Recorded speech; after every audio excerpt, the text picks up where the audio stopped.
Padua, an old university town in northern Italy, is subject to the Republic of Venice, and is therefore often the battlefield of the many conflicts between the European powers.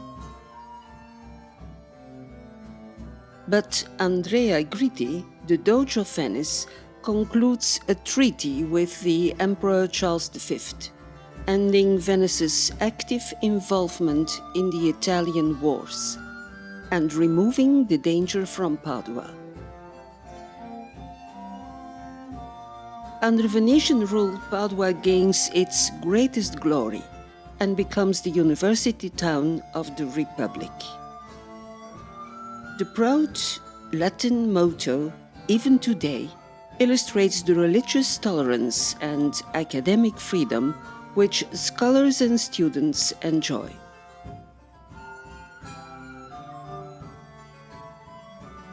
Palazzo Bo, which means the ox, the main building of the old university, centers around the medieval venue of the Carrara family, the Lords of Padua. They donate the building to a butcher. Thereby it becomes an inn where students and scholars meet.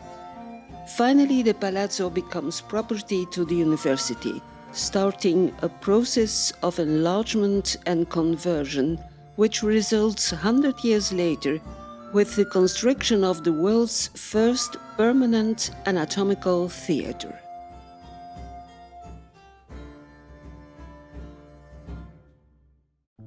In the 16th century, the university becomes the most distinguished and innovative school of humanist Galenic medicine.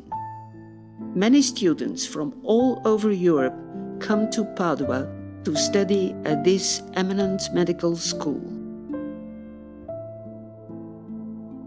For Andreas, this is the most select place to complete his medical studies.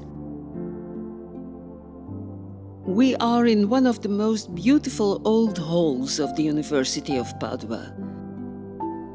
The Ola Medicina, still with the original frescoes and ceiling of the medieval period.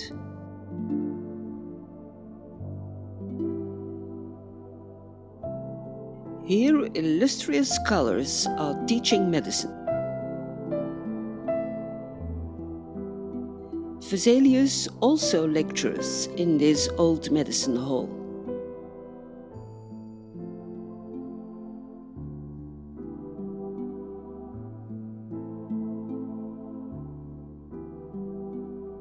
Next to the Ola Medicina, we find the Anatomical Theater. This unique theater is made by 6 elliptical wooden floors, hosting 300 seats, rising around the dissection table. It's a beautiful structure, an historic Vesalian effect, because Andreas never dissected here.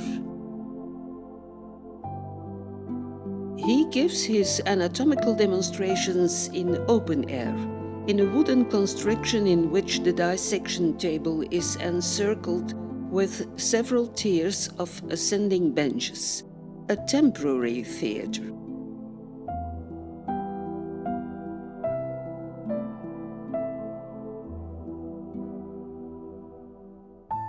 And for the very first time in medical history, a young professor performs directly on the floor as lecturer, demonstrator, and dissector all in one. All this was never seen before, not even in Padua.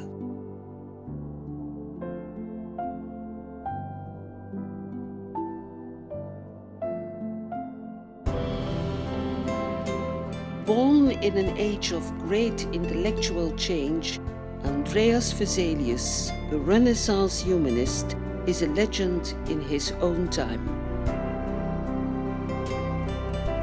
Before the age of 30, he renovates the teaching of medicine, making the chair of anatomy and surgery important.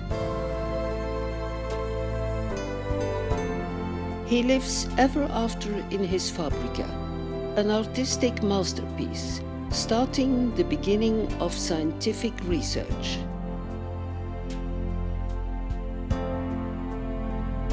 His work belongs to the universal ideas of humanity and influences all future scientific innovations.